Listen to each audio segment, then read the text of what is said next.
గౌరవ ముఖ్యమంత్రి నారా చంద్రబాబు నాయుడు గారికి, గౌరవ వర్కింగ్ ప్రెసిడెంట్ నారా లోకేష్ బాబు గారికి, తెలుగుదేశం పార్టీ కుటుంబ సభ్యులకు అందరికీ కూడా ముందుగా నా నమస్కారాలు మీ అందరికీ కూడా తెలియజేసుకుంటూ ఉన్నా. జలం ఉంటేనే జనం, జలం ఉంటేనే ప్రగతి, జలం ఉంటేనే ఉనికి. అందుకే ఏ దేశ చరిత్ర చూసినా కూడా ఎక్కడ జలం ఉంటే అక్కడ నాగరికతలు అభివృద్ధి చెందినటువంటి పరిస్థితి. ఎక్కడ జలం ఉంటే అక్కడే పల్లెల నుంచి పట్టణాల నుంచి మహానగరాలుగా అభివృద్ధి చెందినటువంటి పరిస్థితి. అటువంటి సత్యాన్ని గ్రహించే ఆ రోజు అన్న ఎన్టీ రామారావు గారి దగ్గర నుండి ఈరోజు చంద్రబాబు నాయుడు గారి వరకు సాగునీటి రంగానికి అత్యంత ప్రాధాన్యత ఇస్తూ, అందుకే ఈరోజు ఆంధ్రప్రదేశ్ రాష్ట్ర చరిత్రలో ఇరిగేషన్ శాఖలో తెలుగుదేశం పార్టీకి ముందు, తెలుగుదేశం పార్టీకి తర్వాత అనేటువంటి విధంగా చరిత్రలో మనందరం కూడా చూడవచ్చు. అటువంటి ఇరిగేషన్ శాఖ ఆ రోజు 2024లో కూటమి ప్రభుత్వం అధికారంలోకి వచ్చిన తర్వాత చూస్తే 5 సంవత్సరాల విధ్వంసమైనటువంటి పాలన, మాకు 18,000 కోట్ల బిల్లుల బకాయిల్ని గత ప్రభుత్వం వారసత్వంగా ఇచ్చినటువంటి పరిస్థితి.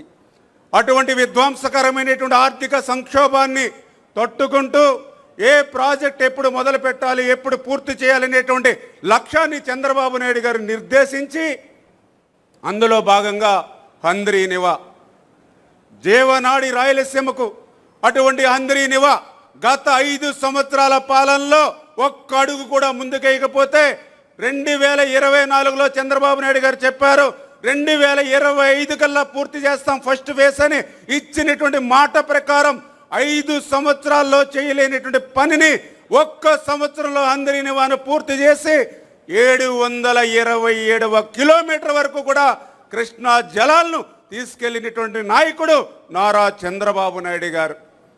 తుంగభద్ర ప్రాజెక్టు రాయలసీమకు అత్యంత కీలకమైనటువంటి ప్రాజెక్టు. అటువంటి తుంగభద్ర గేట్లు ప్రమాదభరితంగా ఉన్నాయని 5 సంవత్సరాలు ఆ రోజు నిపుణులు హెచ్చరిస్తే పట్టనటువంటి ప్రభుత్వం గత ప్రభుత్వం.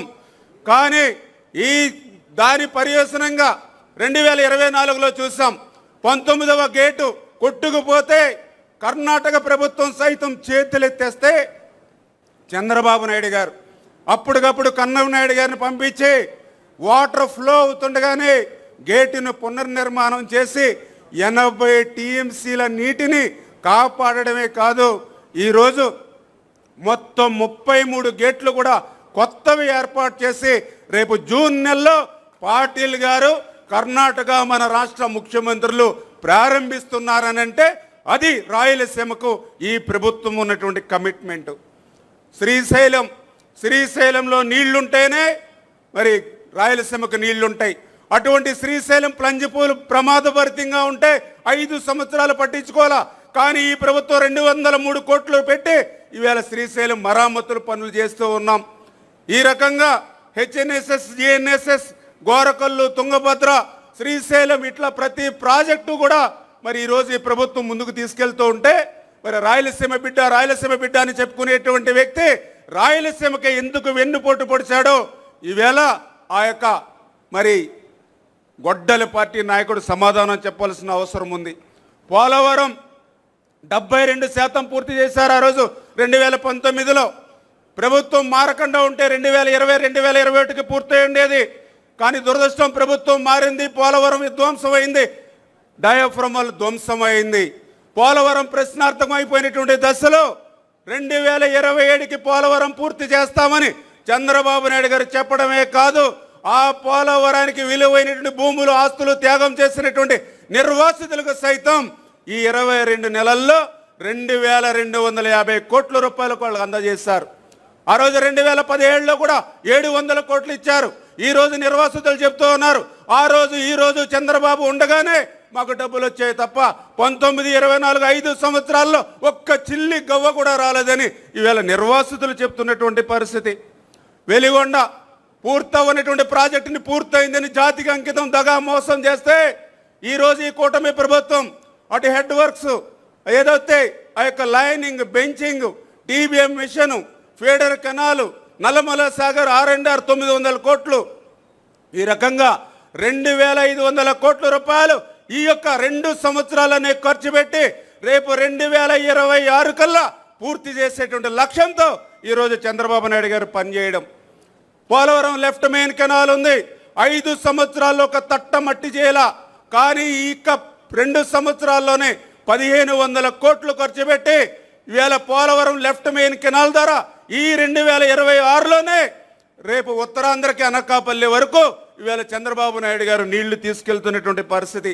ఈ రకంగా 23 నెలల్లోనే 23,000 కోట్ల రూపాయలు ఈరోజు ఇరిగేషన్కి పెట్టి రాబోయేటువంటి 3 సంవత్సరాల్లో కూడా 36 ప్రాజెక్టులను ప్రాధాన్యత పెట్టి ఇరిగేషన్ క్యాలెండర్ని తన అనుభవంతో రూపొందించినటువంటి నాయకుడు నారా చంద్రబాబు నాయుడు గారు అనే విషయాన్ని సందర్భంగా తెలియజేసుకుంటూ, నదుల అనుసంధానం ఆ రోజే మనవాడు మన తెలుగు బిడ్డ చెప్పాడు కేఎల్ రావు, ఈ యొక్క భారతదేశంలో కరువు కాటకాలు పోవాలని అంటే గంగా నది నుండి యమున, యమున నుండి మహానది, మహానది నుండి గోదావరి, గోదావరి నుండి కృష్ణ, కృష్ణ నుండి కావేరి, గార్లెండింగ్ ఆఫ్ రివర్స్ ఉండాలని దాన్ని అందిపుచ్చుకునేటువంటి ముఖ్యమంత్రి మన చంద్రబాబు నాయుడు గారు.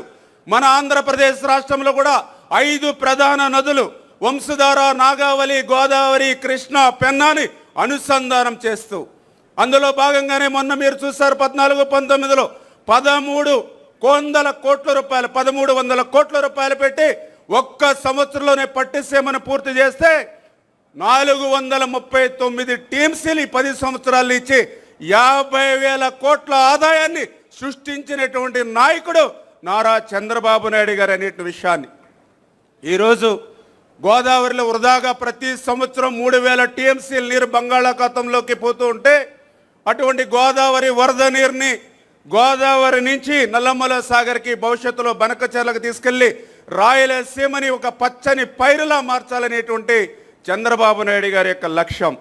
అదేవిధంగా వంశధార, నాగావళి అనుసంధానానికి నేరేడి బ్యారేజ్ నిర్మాణం చేసి ఉత్తరాంధ్రకి కళ సాకారం చేయాలనేటువంటి ఆలోచన. అంటే ఈ రకంగా చంద్రబాబు నాయుడు గారు అడుగడుగునా కూడా అహర్నిశలు శ్రమించి ఈ ఆంధ్రప్రదేశ్ రాష్ట్రంలో నీరు పారిస్తూ ఉంటే ఈ నీటి కంటే అత్యంత విలువైనటువంటి రక్తాన్ని పారిస్తానని చెప్తూ ఉన్నారు ఈవేళ కూటమి నాయకులు నిస్సిగ్గుగా. మీరు సంపద సృష్టిస్తే నేను నాశనం చేస్తానని చెప్తూ ఉన్నాడు, మీరు కడితే మేము పడగొడతామని చెప్తూ ఉన్నాడు, మీరు కాపాడితే నేను కడతీరుస్తానని చెప్తూ ఉన్నాడు.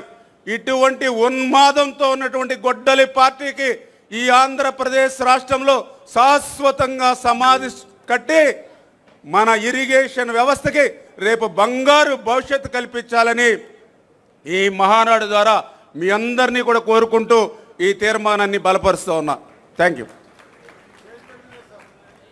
జై తెలుగుదేశం. నిమ్మల రామానాయుడు గారికి ధన్యవాదాలు తెలియజేసుకుంటూ ఈ తీర్మానాన్ని బలపరచవలసిందిగా శాసనసభ్యులు ఉగ్ర నరసింహారెడ్డి గారిని వేదిక మీదకు ఆహ్వానిస్తున్నాం.